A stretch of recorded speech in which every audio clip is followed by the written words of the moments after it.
ফুটবলে বিশ্ব চ্যাম্পিয়ন ভারত। কি অবাক হয়ে গেলেন? আরে হ্যাঁ, এটা হয়েছে, সত্যি হয়েছে। বিশ্বকাপের বিশ্বকাপের সময়ই বিশ্ব চ্যাম্পিয়ন হয়ে গেল ভারত। কোথায় হয়েছে? সুইডেনে গোথেনবার্গে 2026 গোথিয়া কাপের অনূর্ধ্ব 12 বিভাগে চ্যাম্পিয়ন হলো ভারতের মিনার্ভা একাডেমি। ব্রাজিলের আরএস স্পোর্টস ইয়োলোকে 2-1 গোলে হারিয়ে তারা চ্যাম্পিয়ন হলো। মিনার্ভা একাডেমি কিন্তু একেবারে গোটা বিশ্বে তাদের ছেলেরা মাত করে দিয়েছে, ধন্য ধন্য করে দিয়েছে। সত্যি ভারতীয় ফুটবলাররাও যে পারে সেটা কিন্তু এই ছোট ছোট ছেলেগুলো দেখিয়ে দিয়েছে যে কি করতে পারে তারা। কিছুদিন আগেই আপনাদেরকে দেখিয়েছিলাম যে এই রঞ্জিত বাজাজ, যিনি এই মিনার্ভা একাডেমির যিনি কর্ণধার, তিনি এআইএফএফ কে হাত জোর করে বলছেন যে এই যে 15 বিশ্বকাপ হবে, আন্ডার 15 বিশ্বকাপ হবে, সেখানে সেই টিমটার দায়িত্ব তার হাতে দিয়ে দেওয়া হোক, তিনি চ্যাম্পিয়ন করে নিয়ে আসবেন, এই দাবি করছেন তিনি। আর তারই ছেলেরা, তার একাডেমির ছেলেরা দেখা যাচ্ছে তারা ব্রাজিলের আরএস স্পোর্টস ইয়োলোকে হারিয়ে দিয়েছে। শুধু ব্রাজিল নয়, তাদের এই জার্নিতে একের পর এক চ্যাম্পিয়নদেরকে, একের পর এক বিশ্বজয়ী দলকে কিন্তু তারা, সেই বিশ্বজয়ী দলের আন্ডার 12 টিমকে তারা হারিয়েছে। কাকে না হারিয়েছে তারা? হ্যাঁ, তো এহেন দল যে যে জায়গায় পৌঁছেছে, নিঃসন্দেহে এর জন্য রঞ্জিত বাজাজকে একটা কংগ্রাচুলেশন জানানো উচিত। আর সবচেয়ে বড় শুভেচ্ছা জানানো উচিত ওই ছোট ছোট ছেলেগুলোকে, যারা ভারতের নাম উজ্জ্বল করেছে এবং ভারতের যে ফুটবলটা খেলা হয়, ভারতীয়রাও যে ফুটবলটা খেলে সেটা দেখিয়ে দিয়েছে এই বাচ্চা বাচ্চা ছেলেগুলো। তো এই গোথিয়া কাপে এই ভারতীয় এই দলটির মিনার্ভা একাডেমির যে জার্নিটা, সেই জার্নিটা যদি আপনাদের সামনে তুলে ধরি, দেখুন ব্রাজিলের আরএস স্পোর্টস ইয়োলোকে তারা তো হারিয়েছে, 2-1 গোলে হারিয়েছে। এর আগে যদি আমরা একেবারে গ্রুপ পর্ব থেকে আপনাদের সামনে তুলে ধরি, মিনার্ভা একাডেমি 12-0 গোলে হারিয়েছে ইংল্যান্ডের প্রেপ স্কুলস পুমাস ব্লুকে। বুঝতে পারছেন? ইংল্যান্ডের ক্লাবকে হারিয়েছে। মিনার্ভা একাডেমি 13-1 গোলে হারিয়েছিল লিলেস্ট্রম, নরওয়ের লিলেস্ট্রম বলে একটি ক্লাবকে। মিনার্ভা একাডেমি 16-0 গোলে হারিয়েছে সুইডেনের সুটে আইএসএফ কে। এটা গ্রুপ পর্বে।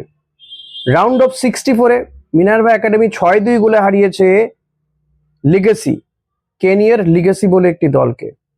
মিনার্ভা একাডেমি রাউন্ড অফ 32-তে 10-1 গোলে হারিয়েছে প্রেপ স্কুলস লায়ন্সকে, ইংল্যান্ডের ক্লাব এটি। মিনার্ভা একাডেমি রাউন্ড অফ 16-এ 17-1 গোলে হারিয়েছে ওএফসি কৌরনেস, এটা ফ্রান্সের একটি দল। আচ্ছা, কোয়ার্টার ফাইনালে মিনার্ভা একাডেমি 8-0 গোলে হারিয়েছে ক্যানচেরিটোসকে, বলিভিয়ার দল এটি। সেমিফাইনালে মিনার্ভা একাডেমি 3-2 গোলে হারিয়েছে এফসি লোকোমোটিভ কিয়েভ, ইউক্রেনের দল এটা, এফসি লোকোমোটিভ কিয়েভ। তারা সেমিফাইনালে মিনার্ভা একাডেমির কাছে 3-2 গোলে হেরে গিয়েছিল। ফাইনালে মিনার্ভা একাডেমি ব্রাজিলের ওই আরএস স্পোর্টস ইয়োলোকে 2-1 গোলে হারিয়ে দিয়েছে।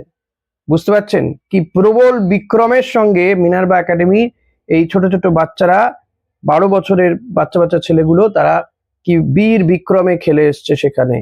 আর এই কারণেই তো প্রত্যেকে বলছেন যে এই রঞ্জিত বাজাজের হাতে আন্ডার 15 যে টুর্নামেন্টটা হবে তাকে দিয়ে দেওয়া হোক, তিনি প্লেয়ার তুলে নিয়ে আসবে বা তিনি এটা লিড করুক এই টিমটাকে।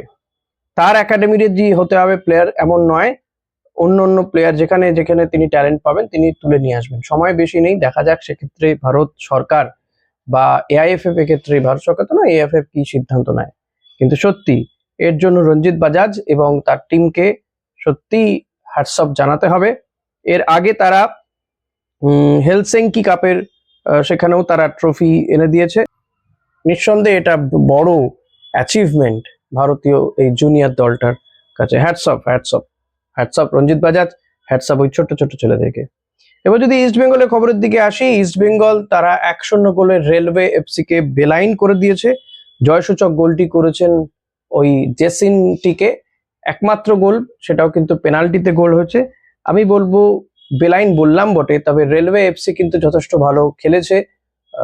ইস্ট বেঙ্গলকে অলমোস্ট আটকে দিয়েছিল, তবে আজকের ম্যাচে পিভি বিষ্ণুকে খেলানো হয়নি, যে কোনো কারণেই হোক, সেটা ডুরান্ডে প্রস্তুতির জন্য হোক বা তার যদি হালকা চোট থাকে সেটাও একটা ব্যাপার হতে পারে। পিভি বিষ্ণু না খেলাটা কিন্তু যথেষ্ট প্রভাব ফেলেছে।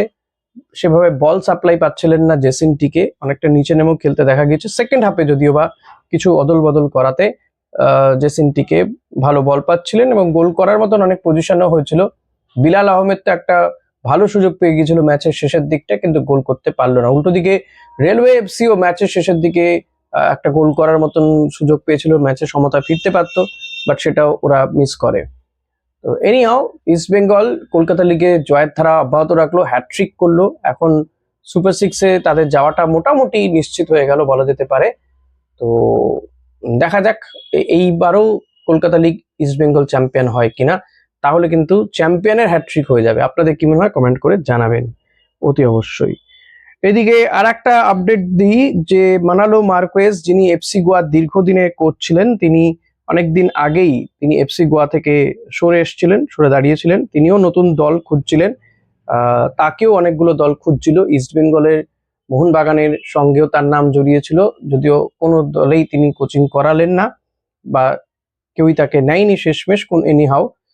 মুম্বাই সিটি এফসির সঙ্গেও তার নাম জড়ায় এবং শেষমেশ তিনি মুম্বাই সিটি এফসির তেই যাচ্ছেন মানালো মার্কোয়েজ, যিনি এফসি গোয়াকে সুপার কাপ দিয়েছেন, দুবার চ্যাম্পিয়ন করেছেন, ভারতীয় দলে কোচিং করিয়েছেন কিছুদিন, কয়েকটি ম্যাচ, কিন্তু ভারতীয় দলে কোচিং করানোর ক্ষেত্রে তার সাফল্য নেই, বরং ব্যর্থতাই রয়েছে।